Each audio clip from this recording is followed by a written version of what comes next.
Bismillahirrahmanirrahim.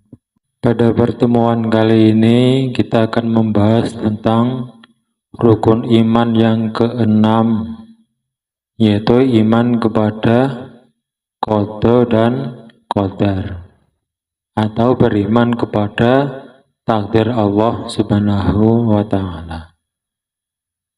Bagaimana cara kita beriman kepada takdir Allah? Dalam kitab Jawahirul Kalamiyah telah disebutkan, ana atakita anna jami'a af'alil ngibati sawa'un kanat ikhtiyariyatan mislal qiyami wal qu'udi wal akli wa surbi awit tirariyatan mislal wuku'i kainatan bi iradatillahi ta'ala wa taqdirihi. Hendaknya kita meyakini sesungguhnya semua kejadian, semua perbuatan seorang hamba, baik itu dari yang jenis ikhtiyariyah atau usaha seperti berdiri, duduk, makan, minum, ataupun dari segi yang terpaksa seperti orang jatuh dan lain sebagainya, semua itu adalah atas kehendak dari Allah Subhanahu wa Ta'ala. Jadi dari keterangan ini bisa kita ambil kesimpulan bahwa beriman kepada takdir Allah atau beriman kepada qada dan qadar adalah kita harus meyakini bahwa semua kejadian apapun itu bentuknya, baik yang kita usahakan ataupun yang kita tidak tahu sebelumnya atau yang disebut dengan keterpaksaan, semua itu terjadi karena kehendak dari Allah Subhanahu wa Ta'ala. Sebagaimana dalam sebuah hadis telah disebutkan, qala Rasulullah sallallahu alaihi wasallam, kataballahu maqadiral khalaiqi qabla an yakhluqas samawati wal arda bi khamsina alfasanatin.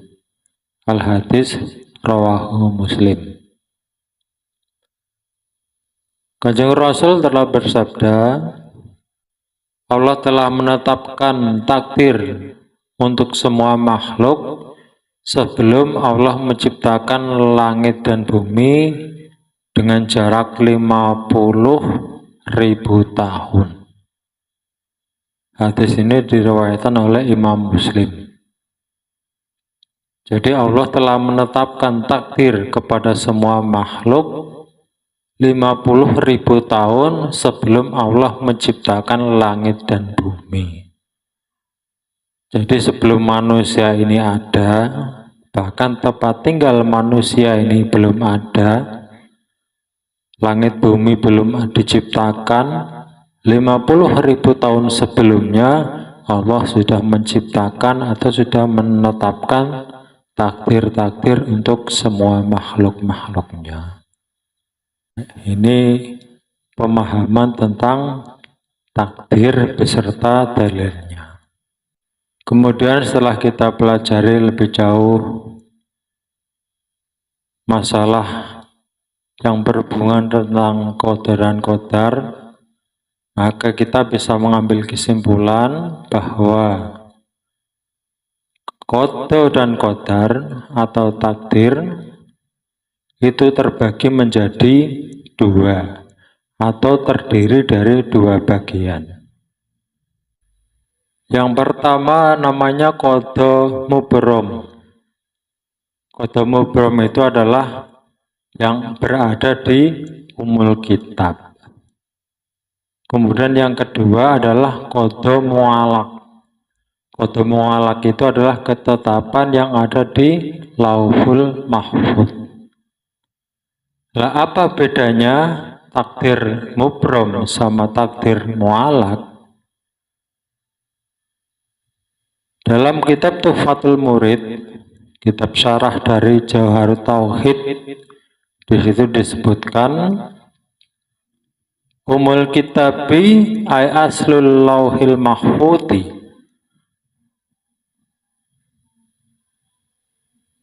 wa huwa ilmuhu ta'ala ladzi la mahwa fihi wala isbata.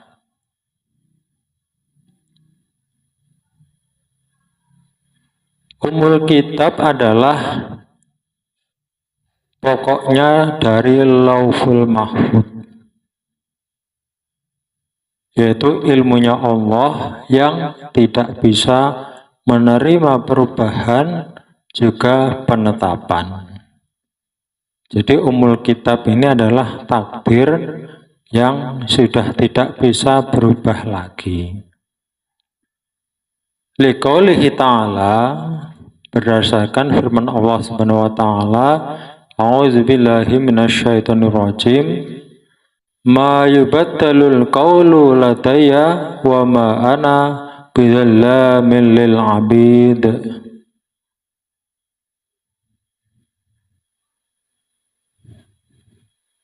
Tidaklah kami akan menggantikan suatu ketetapan yang ada pada kami, dan kami tidak akan menganiaya terhadap hamba-hamba.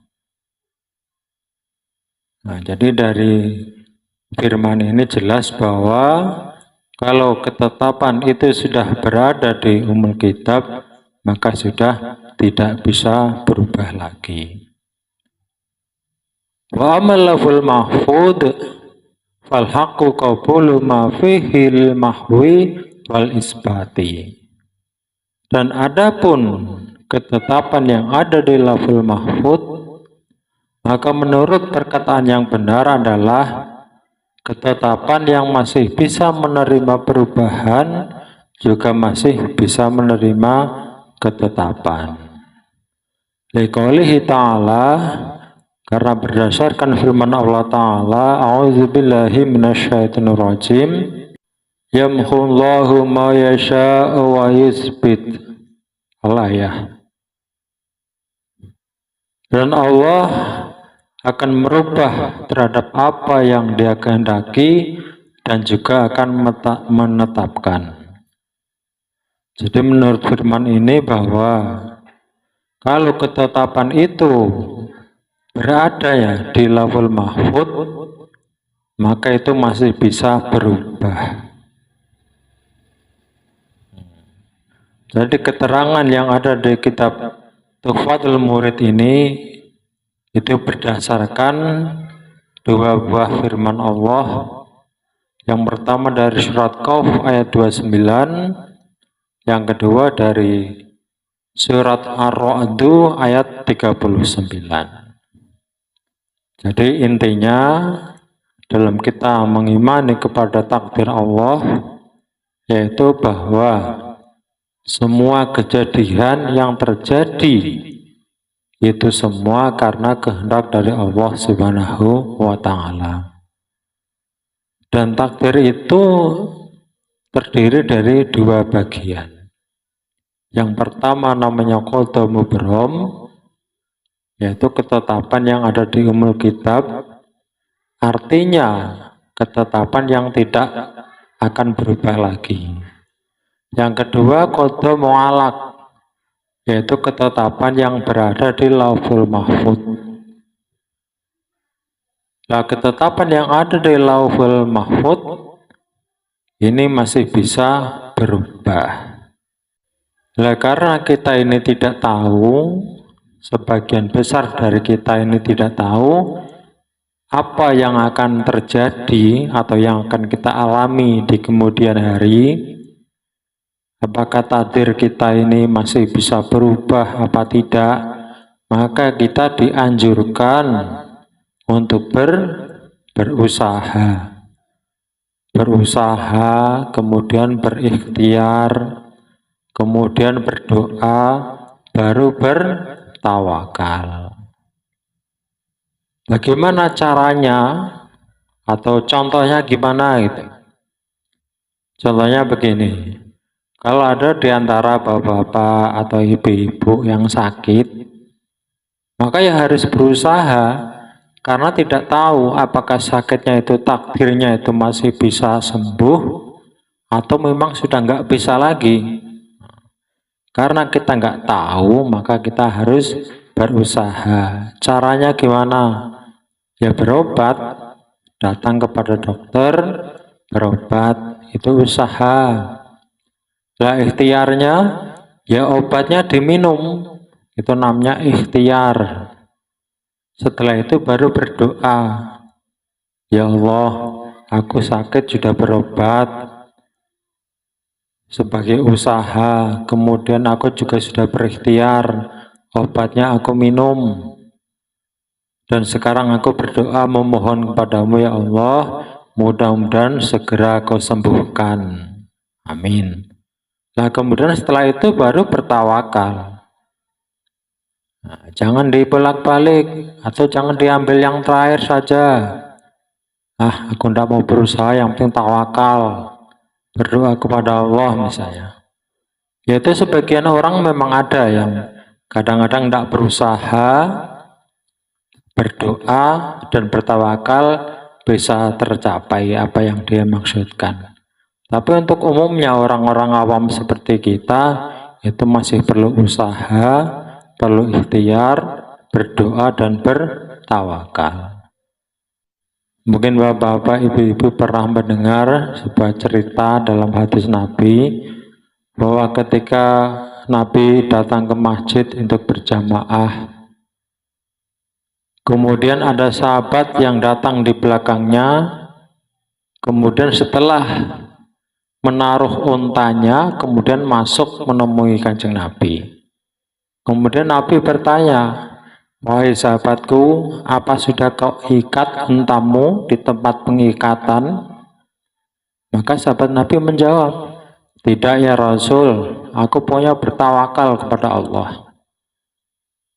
Lantas Rasul bersabda, yang artinya begini, jangan begitu sahabatku, itu tawakalmu salah kalau begitu. Harusnya untamu kau ikat, kau siapkan tali sebagai usaha itu. Kemudian kau ikat di tempat pengikatan sebagai ikhtiar. Kemudian baru berdoa dan bertawakal. Itu namanya tawakalnya benar itu. Jadi usaha, ikhtiar, doa, dan tawakal itu perlu. Seperti juga dalam suatu hadis dalam kitab Sahih Bukhari disebutkan, ma minkum min ahadin ila waqad kutiba maq'aduhu minan nari wa maq'aduhu minal jannah. Tidaklah salah satu di antara kalian kecuali sudah ditetapkan tempatnya, baik itu di neraka ataupun di surga. Qalu, maka para sahabat bertanya, ya Rasulullah, afala natakalu ngala kitabina wa nadangul ngamala. Ya Rasul, apakah tidak sebaiknya kami ini bertawakal saja terhadap ketetapan kami, tidak usah beramal? Itu kata pertanyaan para sahabat. Qala, maka Rasul menjawab, i'malu fakulu muyassarul lima khuliqalahu. Beramalah kalian semua, maka sesungguhnya setiap usaha atau amal yang kalian kerjakan itu akan memudahkan terhadap apa yang sudah Allah tetapkan. Amawangkana min ahli sa'adah yassaru li'amali ahli sa'adah. Nah, seperti ini contohnya. Adapun orang yang ahli atau memang ditakdirkan untuk menjadi orang yang beruntung masuk surga misalnya, maka dia akan dipermudahkan dengan perbuatan yang memang mengarah ke surga. Seperti kalau memang orang itu ditakdirkan untuk masuk ke surga, ya dia itu sangat mudah atau dipermudahkan untuk beramal terhadap sesuatu yang memang mengarah ke surga. Wa amma man kana min ahli saqoi, dan adapun orang-orang yang memang ditetapkan sebagai orang yang celaka masuk neraka, yasaru li amali ahli saqawati, maka orang itu pun akan dipermudahkan untuk mengerjakan amal-amal yang mengarah ke kecelakaan itu tadi atau ke neraka. Al-hadis diriwayatkan oleh Imam Bukhari. Jadi jelas dalam hadis ini bahwa Nabi sudah menjelaskan bahwa setiap kita itu sudah punya takdir masing-masing, ketetapan masing-masing. Akan tetapi ketika para sahabat bertanya, bukankah lebih baik kita kalau begitu bertawakal saja, nggak usah berusaha? Tapi Rasul menjawab, ya kita harus berusaha, beramallah kalian semua, berusahalah kalian semua. Karena usaha itu, apa yang kita usahakan itu bisa mempermudah tercapainya ketetapan yang sudah ditetapkan untuk kita semua. Bahkan Allah sendiri juga sudah menjelaskan dalam Al-Quran, A'udzubillahi minasyaitonirrajim, wa tilkal jannatul lati uristumuha bima kuntum ta'malun. Dan inilah surga yang telah diberikan kepada kalian semua sebab apa-apa yang kalian semua kerjakan. Nah, jadi dalam firman ini pun jelas bahwa seseorang yang bisa masuk dalam surga itu bukan semata-mata karena tanpa adanya usaha dari orang itu. Jadi ini pembahasan tentang beriman kepada qada dan qadar atau beriman kepada takdir Allah Subhanahu wa taala. Intinya saya ulangi sekali lagi bahwa kita harus meyakini bahwa setiap kejadian yang terjadi apa saja dan di mana saja, semua itu atas kehendak dari Allah Subhanahu wa taala. Dan takdir itu masih ada yang bisa berubah dan juga ada yang tidak bisa berubah. Karena kita tidak tahu mana takdir kita yang bisa berubah ataupun yang tidak bisa berubah, maka kita harus berusaha, berikhtiar, berdoa, dan bertawakal. Pada akhirnya setelah kita bertawakal, kita serahkan kepada Allah. Mudah-mudahan Allah selalu memberi yang terbaik kepada kita, menetapkan yang terbaik untuk kita semua, dan mudah-mudahan kalau toh ada sesuatu yang tidak baik yang ditetapkan untuk kita, mudah-mudahan kita bisa merubahnya. Mudah-mudahan itu masih bisa dirubah dengan usaha kita, ikhtiar kita, juga dengan doa dan tawakal kita semua. Amin ya rabbal alamin. Wallahu a'lam bishawab.